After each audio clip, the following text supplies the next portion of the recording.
Bonjour à tous, vous êtes bien sur Public Sénat, c'est le club des municipales, notre rendez-vous orienté vers le mois de mars prochain, pour ce rendez-vous électoral du mois de mars prochain.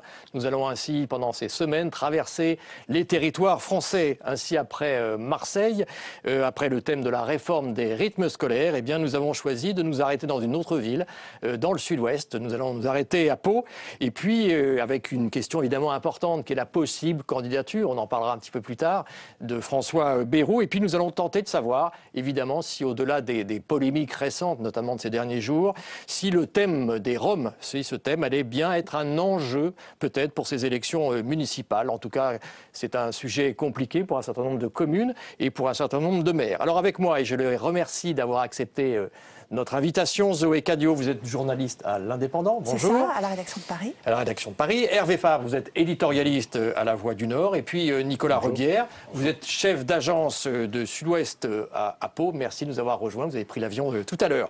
J'ajoute que vous allez pouvoir en tout cas commenter notre émission tout au long de cette demi-heure avec le hashtag le CDM. Un rapide, peut-être d'abord pour démarrer, tour de table. On est seulement encore fin octobre. Est-ce que vous avez l'impression que les uns et les autres, bon, vu de Paris, on a un peu l'impression que le climat politique peut jouer aussi, mais est-ce que les municipales, ça intéresse déjà les futurs électeurs citoyens? Zoé Cadio. Je pense que oui, surtout que chez nous, nous avons Louis Alliot, vice-président du Front National, et qui est bien décidé... Quand vous dites chez vous, c'est-à-dire Perpignan, excusez-moi. Voilà. Je suis un peu régionaliste. Oui, mais c'est bien. Et donc, il y a Louis Alliot qui est bien décidé à prendre la ville de Perpignan, à Jean-Marc Pujol, qui est actuellement UMP. Donc, il y a des rivalités très fortes, c'est parti. On assiste à des alliances un peu partout, comme chez vous à Lille, je pense. Est-ce que les électeurs eux-mêmes s'intéressent déjà à ce scrutin, Hervé? Je pense qu'on n'est pas encore évidemment en plein dans la campagne. Et chez nous, enfin dans la région Nord-Pas-de-Calais, il y a effectivement les préoccupations économiques, les plans sociaux, comme en Bretagne. Donc il y a vraiment une forte inquiétude là-dessus. Mais il y a évidemment des endroits emblématiques comme Hénin-Beaumont où quand même le Front National a de bonnes chances. Et puis il y a évidemment Martine Aubry qui se représente, ce qui va se passer à Lille. On va en reparler bien sûr. Nicolas Rebière, bon alors on va parler évidemment de cette ville de Pau, mais un petit peu plus largement dans la région que couvre votre journal. Je ne crois pas que les gens soient vraiment encore dans la campagne. Les politiques y sont, ils font leurs alliances, effectivement, leur cuisine. Mais pour l'instant, je n'ai pas franchement l'impression d'un engouement de la part de l'électeur. On est encore... Oui, Hervé. On s'efforce quand même de donner justement à ces lecteurs l'appétit pour ces élections municipales. Et enfin, pour ce qui nous concerne, on est en train de publier commune par commune le bilan des maires. Et il y en a quand même plus de 1500 dans la région. On va suivre ça avec vous. Merci. Alors on va évoquer d'abord, c'est notre premier dossier de cette émission, le dossier des Roms, plus souvent compliqué, on l'a dit, pour beaucoup de communes. Regardez peut-être d'abord ce reportage. Nous sommes allés, Public Sénat est allé en banlieue parisienne, en Seine-Saint-Denis, à Saint-Ouen et à Rosny-sous-Bois. Regardez ce reportage signé Flora Sauvage. 5 à 600 Roms, dont 200 enfants environ, vivent dans ce bidonville de Saint-Ouen. À l'abri des regards, les baraques s'entassent, installées sur un terrain appartenant à Réseau Ferré de France. Les habitants de ce campement de fortune espèrent rester en France, malgré une expulsion qui semble inéluctable. Il n'y a pas de travail en Roumanie, moi ici, viens ici que c'est travailler. Et ils préfèrent rester en France parce qu'en Roumanie, il n'y a vraiment rien à faire. Et tant que ça ne s'améliorera pas en Roumanie, ils préfèrent rester en France, quoi. Contrairement aux gens du voyage, les Roms sont pour la plupart sédentaires. Ils viennent de Roumanie et de Bulgarie à la recherche d'un travail. On a 20 000 Roms en France, le chiffre n'a pas bougé depuis plus de 10 ans. Alors on nous fait toujours, on nous fait montrer le spectre de l'appel d'air, qu'on va avoir tous les Roms qui vont arriver, mais bon, le chiffre n'a pas bougé depuis 10 ans. Face à ce campement illégal, la maire de Saint-Ouen se sent bien seule. À ses yeux, il faudrait mettre en place une politique globale afin de régler la question des Roms. On ne peut pas faire porter à la population de Saint-Ouen, qui a déjà de nombreuses difficultés, en plus par rapport à d'autres communes, des problèmes d'insécurité, des problèmes de précarité sociale, en rajouter avec une population qui, elle, est extrêmement précaire. Depuis 5 ans, la ville de Saint-Ouen a mis en place un village d'insertion pour 20 familles roms. Les enfants ont été scolarisés et les adultes ont reçu des cours de français comme Gargarine. J'habite ici avec ma femme. Ça est la situation, merci à Dieu pour ça. Faute de moyens, 7 familles n'ont pas achevé leur parcours d'insertion. À Rosny-sous-Bois, le campement illégal du plateau d'Avron a été évacué en juillet dernier. Une centaine de Roms s'étaient installés sur cette ancienne carrière de gypse. Celui-là était particulier parce qu'une fois qu'ils étaient à l'intérieur, personne ne les voyait. Et donc, les habitants, ils se sont aperçus lorsqu'il y a eu une augmentation énorme de cambriolage. Depuis, la police municipale fait une patrouille quotidienne pour vérifier que d'autres Roms ne s'installent pas de manière illégale. En cas de problème, on fait le nécessaire, donc on fait une main courante tous les jours qui permet d'engager une procédure d'expulsion dans les 24 heures. Depuis l'évacuation du camp, 15 tonnes de déchets ont été ramassés, un coût non négligeable pour la commune. Le total, avec le démantèlement du camp, c'est entre 200 et 300 000 euros. À l'approche des élections municipales, les campements de Roms deviennent un véritable casse-tête pour certains maires. Et partout, le constat est le même, la solution doit être trouvée au niveau européen. Voilà, illustration en tout cas de ce thème en banlieue parisienne. Alors maintenant, chez vous, Hervé Fabre, on va commencer avec vous. Dans le nord de la France, alors je rappelle d'abord pour nos téléspectateurs, c'est entre 15 et 20 000 Roms, enfin le sujet, donc hors toute polémique. Alors dans votre territoire, est-ce que c'est un sujet? Est-ce que ça suscite un certain nombre de réactions? Est-ce qu'il y a une volonté d'intégration ou plutôt de démantèlement? Comment ça se passe? C'est incontestablement un sujet, je dirais pas le sujet des prochaines municipales, mais enfin c'est un sujet qui préoccupe tout le monde. Ça peut être un sujet. Oui, ça pèsera, je pense, en tout cas sur la métropole, puisque le problème se concentre sur Lille et ses environs. Ouais.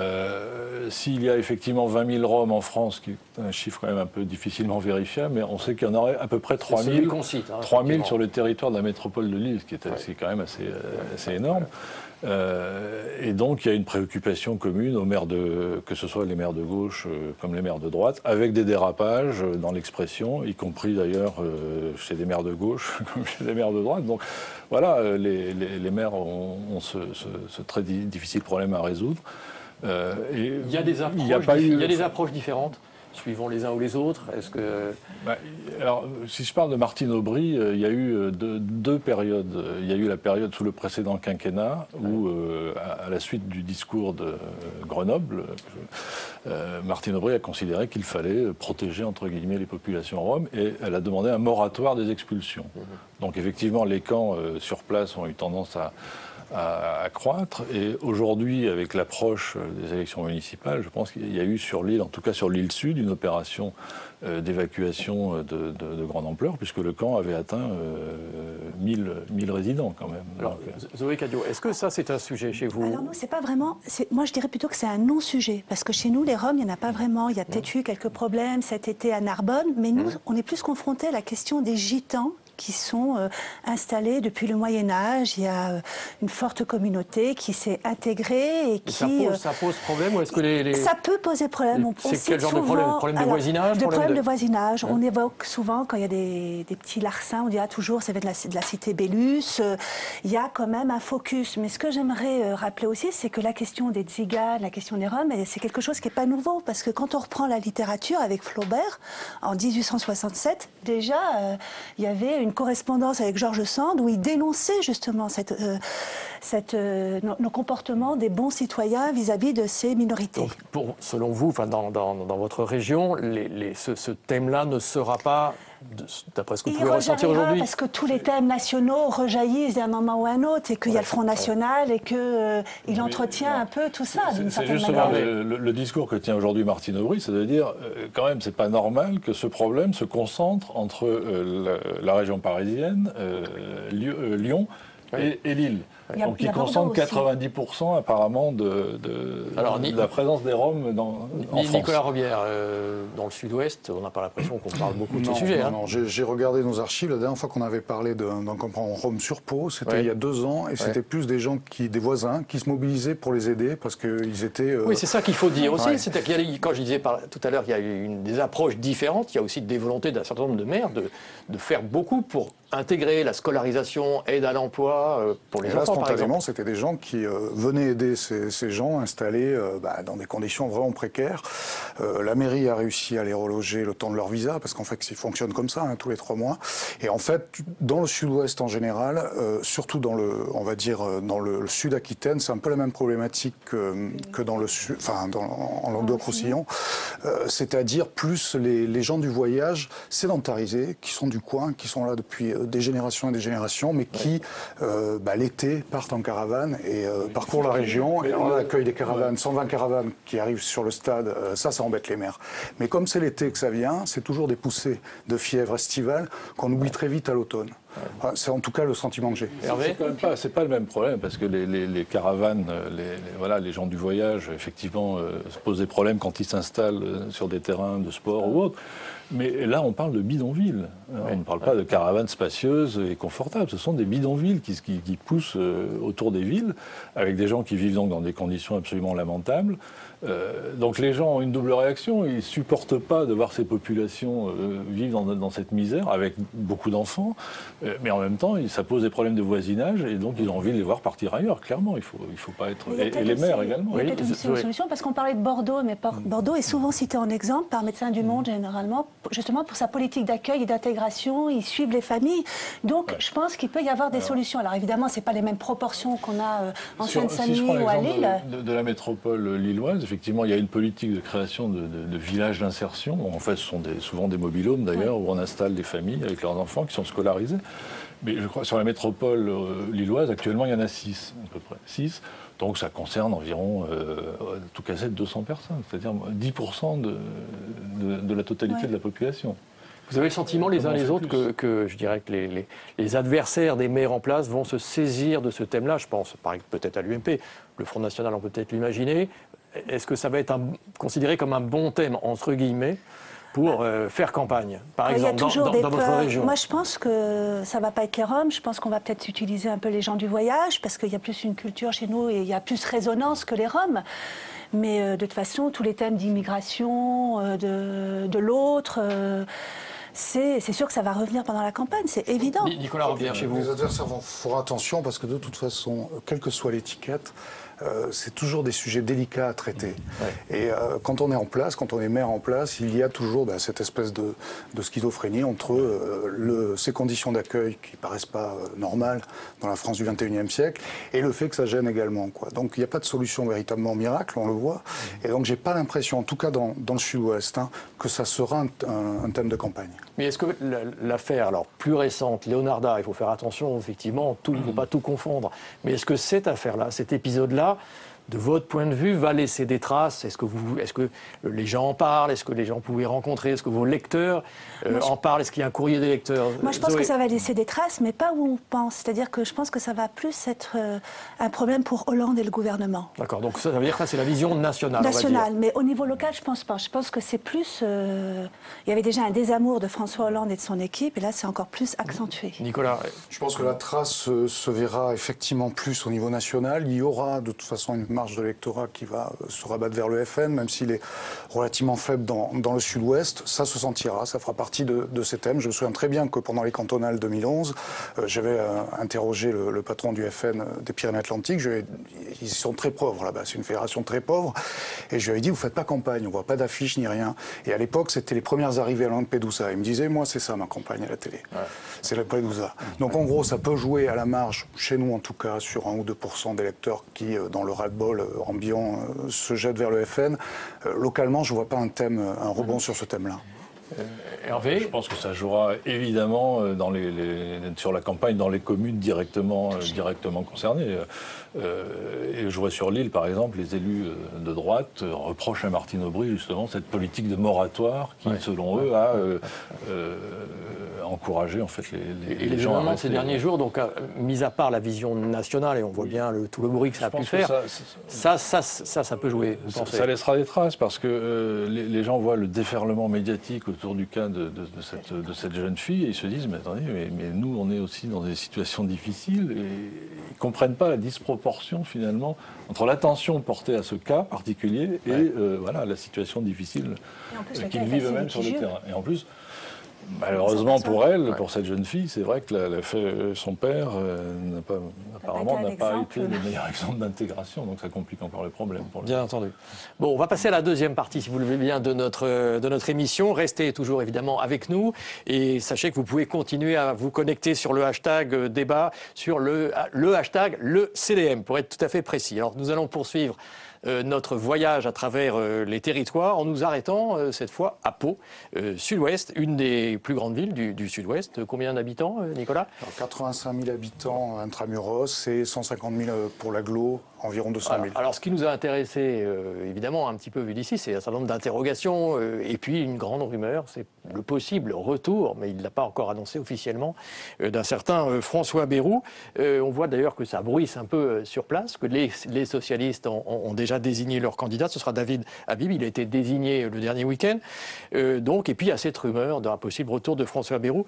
On va rappeler, je dirais, en images la situation, une situation un peu inédite, avec donc pas mal de points d'interrogation. Simon Barbarie. François Bayrou entretient toujours le doute sur sa candidature aux élections municipales de Pau. Le natif de la région, l'ancien député et président du Conseil général des Pyrénées-Atlantiques, aimerait bien retrouver un ancrage local. Mais une chose est sûre, l'UMP est bien décidé à ne pas faciliter la tâche du président du MoDem. Pas question de faire liste commune, c'est Éric Sobat, l'adversaire de François Bayrou lors des dernières législatives, qui mènera la liste UMP dans la capitale du Béarn. Je crois avoir prouvé par le passé, notamment en juin 2012, qu'une quelconque notoriété n'était pas de matière à me faire reculer, quoi qu'il arrive. S'il se murmure que Jean-François Copé veut faire payer à François Bayrou sa décision de voter pour François Hollande lors du deuxième tour de la présidentielle, pour l'intéresser, cette page doit être tournée, au risque de voir une nouvelle fois un socialiste à la mairie. Je suis à peu près certain que les esprits sur ce sujet doivent évoluer, parce qu'autrement, ça voudrait dire que c'est la volonté de perdre cette ville, qui appartient au Parti socialiste, permettez-moi de vous le dire, depuis 42 ans. Une opération anti-Bayrou loin de faire l'unanimité au sein de l'UMP. Il y a quelques semaines, le maire de Bordeaux, Alain Juppé, affichait clairement son soutien à la candidature de son voisin béarnais. S'il est candidat, je le soutiendrai. Vous soutiendrez pourquoi ? Parce que je pense qu'il vaut mieux un maire comme François Bayrou qu'un maire socialiste à Pau. Du côté socialiste, après de longues tractations, les militants ont tranché en début de semaine. David Habib mènera la liste PS pour Pau. L'espace s'annonce donc réduit pour François Bayrou dans la ville qui a vu naître Henri IV. Alors Nicolas Robière, c'est une rumeur, c'est une information. Est-ce que d'abord les habitants de votre ville parlent de cette information qui n'est pas encore officielle aujourd'hui? Ouais, voilà, c'est pas une rumeur, c'est pas une information non plus parce qu'il l'a pas dit. Mais j'ai l'impression que beaucoup de gens pensent qu'il va partir. C'est ce qu'on sent quand même. On l'a pas vu beaucoup en 2012. Il était en train de mener campagne pour la présidentielle. Ça lui a coûté peut-être son siège de député parce que il faut rappeler qu'il avait perdu les municipales et perdu les législatives. Il faut quand même le rappeler. En 2008, parce que l'UMP, avait un candidat qui était gauche moderne, mais bon, qu'ils ont souhaité conserver, qui était un ancien maire d'ailleurs, ancien socialiste, c'est un peu compliqué pour, et qui a provoqué une triangulaire, il a perdu de quelques voix. Cette fois-ci, c'est encore flou chez nous. François Bayrou, beaucoup de gens pensent qu'il va partir. Le problème, c'est qu'il va falloir qu'il rassemble. Vous avez vu qu'il y a déjà un candidat UMP. Il y a Yves Urieta, cet ancien maire qui était gauche moderne, qui est maintenant sans étiquette, qui est là aussi et qui risque de prendre des voix à droite. Il y a le FN qui n'était pas là en 2008. Ceci dit, c'est relativement éparpillé à gauche aussi. Donc c'est très compliqué. Je pense que ça joue aussi à son hésitation. Ça va être quoi le critère de sa décision, si elle n'est pas encore prise? On peut imaginer quelques sondages, peut-être, probablement. Quelques sondages, il y en a eu. Le PS en a fait pour choisir sa tête de liste, qui donnait David Habib vainqueur dans tous les cas. Bon, les sondages à 6 mois, ça donne pas. Enfin, on sait très bien que ça ne veut pas dire grand-chose. Je pense que le critère sera national, c'est-à-dire, on voit bien que François Bayrou a essayé, au premier temps de l'élection de François Hollande, de tendre relativement la main. La main restait vide, parce qu'il a que, en gros, 2 députés à l'Assemblée nationale. Et donc là, je pense qu'il est plus vers un recentrage, voire vers la droite, avec ses accords avec l'UDI. Et donc, l'attitude de l'UMP aussi pourrait jouer. Même si moi, je pense qu'il a envie d'y aller. Hervé Fabre, donc qu'est-ce que vous pensez de ça, ce possible retour de Bayrou? Alors, il se passe des choses à Paris. Mais parce que si on parle de l'UMP, il est clair que Jean-François Copé n'est pas dans l'état d'esprit de faire la courte échelle. Voilà, donc il y a un candidat UMP, Éric Sobat, qui était désigné. Voilà, il nous a dit il n'y a pas très longtemps, mais il n'est pas question de faire des accords avec quelqu'un qui a appelé à voter François Hollande en 2012. Et ça, je pense qu'il reste sur cette position. C'est pas murmuré, quoi. C'est affiché, affirmé. Alors après, effectivement, du côté des centristes, on dit ouais, mais Copé dit ça, mais il faudra bien qu'il tienne compte aussi des réalités locales. Il aura aussi besoin d'alliés, donc tout ça peut... Le soutien prudent d'Alain Juppé, ça peut faire fléchir éventuellement Jean-François Copé. Il y a une chose qui vous a peut-être échappé à Paris, c'est que l'UMP avait nommé un candidat que sont venus défendre en première ligne dès que Juppé a soutenu Bayrou, c'était Nicolas Patriarche, le candidat au départ. Nadine Morano par Twitter et d'autres ténors ont dit notre candidat c'est Nicolas Patriarche. La semaine suivante, Nicolas Patriarche partait à Lons, qui est une commune de l'agglo de Pau. Ça a plutôt fait rire en se disant il y a une semaine c'était lui. Alors, ils ont renommé un autre candidat, mais c'est vrai que cette espèce de brouillage de cartes, bon, c'est une particularité locale qui a fait qu'ils partent à Lons, a aussi fait penser à beaucoup, et même des fillonistes locaux, que peut-être il lâcherait l'affaire ensuite. En fait, la question, c'est de savoir qui est le patron de l'UMP et qui va avoir raison vis-à-vis de Pau. Après, est-ce que l'UMP veut exploser à cause de Pau? Ça m'étonnerait. Mais... Hervé, ça dépend aussi de l'état d'avancement de cette fameuse réunion des centres qu'on nous annonce toutes les semaines. Ça devait être cette semaine. Qui devait être cette semaine. Bon, manifestement, si on en croit en tout la cas... La future alliance, François Bayrou, Jean-Louis Borloo. Et d'autres personnalités de l'UDI, bon, maintenant plus rien de presse. Et en fait, plus rien de presse parce qu'il faut que... Certains exigent une clarification de François Bayrou entre l'accord national avec l'UDI et les accords locaux qui resteraient accords avec il y a l'exemple de Dijon qu'on cite souvent, et puis il y a chez vous aussi à Lille. Effectivement, l'alliance entre Rebsamen et le Modem à Dijon pose énormément de problèmes à François Sauvaget. Et à Lille, on a appris ce matin, effectivement, que Jacques Richir, qui menait une liste Modem aux dernières élections, qui avait fait 8% et qui avait fait alliance avec Martine Aubry au deuxième tour, ira cette fois, dès le premier tour, sur la liste de Martine Aubry. Donc ça rajoute un point de fixation et un point de donc les choses ne sont pas réglées. Bon, là on est très politique, on va quand même revenir peut-être aux préoccupations des habitants de Pau. Nicolas, au fond, c'est quoi les sujets de fond de votre point de vue, sur quoi peut se jouer donc cette élection? Alors il y a cet enjeu national, on voit bien avec Bayrou, mais les vrais sujets de fond, c'est la même chose que partout, c'est-à-dire le chômage, des questions comme ça, ou autre chose? Alors le chômage, oui, même si les Pyrénées-Atlantiques, avec une industrie aéronautique qui se porte plutôt bien, sont plutôt mieux lotis qu'ailleurs, en Aquitaine, et l'Aquitaine étant mieux lotie qu'ailleurs en France. Ça, c'est la première chose. Donc Pau, on parle beaucoup d'infrastructures, on parle beaucoup de la place de la ville, en gros, et de son rayonnement. Pau se sent un peu isolée. Bon, elle a deux autoroutes. Au détriment d'une ville quoi, comme Bayonne, par exemple? Par exemple, la côte basque qui se développe grâce au tourisme, grâce à la ligne à grande vitesse, même si elle arrive à Bordeaux, voire jusqu'à Dax. Pau se demande si elle verra un jour la ligne en grande vitesse arriver. Mais ça, c'est un vrai enjeu, quand même. Ça, c'est un vrai enjeu pour Pau, parce que si la LGV arrive à Bayonne et Pau est la préfecture de... Il y a une nouvelle autoroute à Pau, quand même. On a deux autoroutes, mais qui mènent à Bordeaux, quoi. Pour aller à Paris, c'est plus compliqué. Donc j'ai un peu l'impression que vous en parlez comme si, au fond, vous avez un peu l'impression que Pau est un peu abandonné par rapport à d'autres métropoles qui ne sont pas très loin, c'est ça? Non, disons que Pau a cette particularité d'être coincé vers les Pyrénées. Et que les flux naturels passent plutôt par la côte plutôt que par l'intérieur. Et ces grandes infrastructures, c'est vraiment ce qui pourrait la permettre de se désenclaver, parce que c'est aussi une autre particularité, c'est qu'il y a beaucoup d'industries sur le Béarn, avec le bassin de lac et l'aéronautique. Et donc, c'est moins ce dynamisme-là qui est remis en cause que, on va dire, le rayonnement de la ville. Peu de gens s'aboussaient. Par contre, Biarritz ou Lourdes, ça vous dit quelque chose, Pau, c'est au milieu, quoi. Et c'est un vrai enjeu, ça. Zoé, on revient un peu à la politique. Dans votre région que vous couvrez, est-ce que le centre, je dirais, existe ou a du mal? Le modèle a du mal. On voit d'ailleurs, nous, on est plus dans la logique naturelle Modem-UDI, dans la mesure où M. Gros va rejoindre la liste défendue par Jean-Marc Pujol, UMP. Ça, c'est Perpignan. C'est Perpignan, toujours. Mais...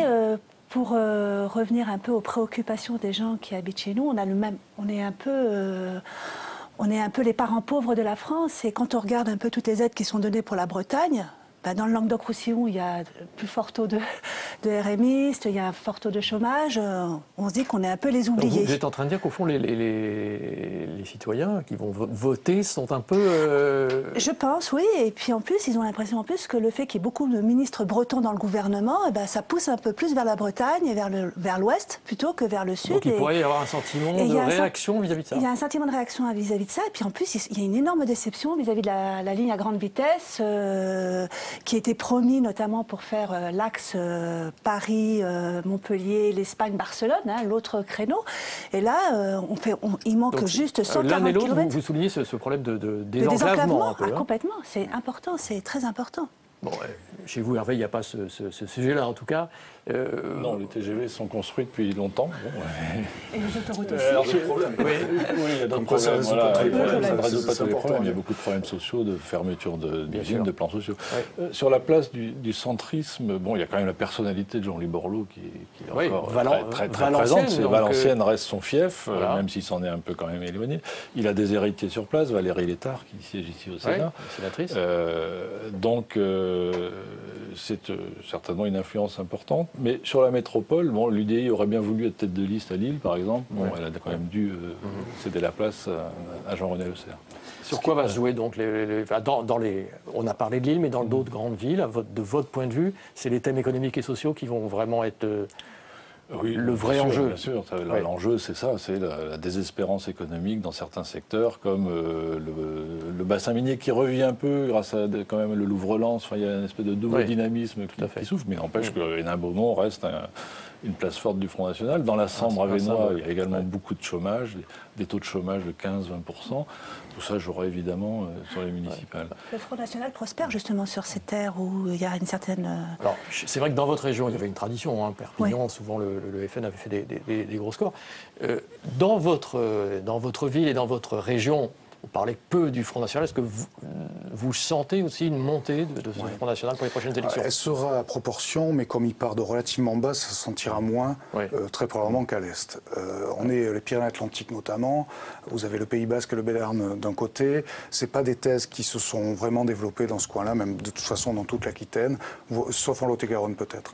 Donc c'est vraiment, effectivement, on va le sentir, parce que les gens à la télé, ils les voient les problèmes des autres, et puis de toute façon, ils les ressentent également, mais c'est pas c'est beaucoup moins prégnant, je pense, qu'effectivement dans le Nord. Ceci dit, c'était historique. Aux dernières cantonales, le FN place un candidat au second tour à Pau-Nord, dans un canton. Bon, il avait fait 12% à peu près, c'était très marginal, c'est parce que la droite était éparpillée. Pour revenir sur le centre, juste une petite particularité, Bayrou dit toujours, ça ne va pas se régler à Paris, ça va se régler à Pau. Il y a une raison pour ça, c'est qu'il faut savoir que dans les Pyrénées-Atlantiques, le MoDem est encore relativement puissant. Vous connaissez Jean Lassalle, le député qui marche. C'est un des rares députés du parti. Et surtout, au sein du Conseil général, le MoDem rallie. Enfin, il y a un truc qui s'appelle... Enfin, un mouvement qui s'appelle Force 64 qui rallie à la fois des gens de l'UDI, du MoDem... et des divers droites. Et ils sont alliés avec l'UMP au sein du Conseil général. Ça joue. Et je pense que ça explique pourquoi Bayrou préfère que ça se gère sur Pau plutôt qu'à Paris. Bon, on va suivre en tout cas tout ça, parce que je pense qu'il y aura plusieurs épisodes. Merci en tout cas d'avoir participé à cette émission et d'avoir répondu à notre invitation. Merci donc. On se retrouve dans 15 jours pour un nouveau rendez-vous pour ce club des municipales. En attendant, vous pouvez voir et revoir évidemment cette émission sur publicsena.fr. Merci à tous ceux qui m'ont aidé à préparer cette émission, Laura Nelkabache et Camille Crière. On se retrouve très bientôt pour un nouveau club des municipales. À bientôt.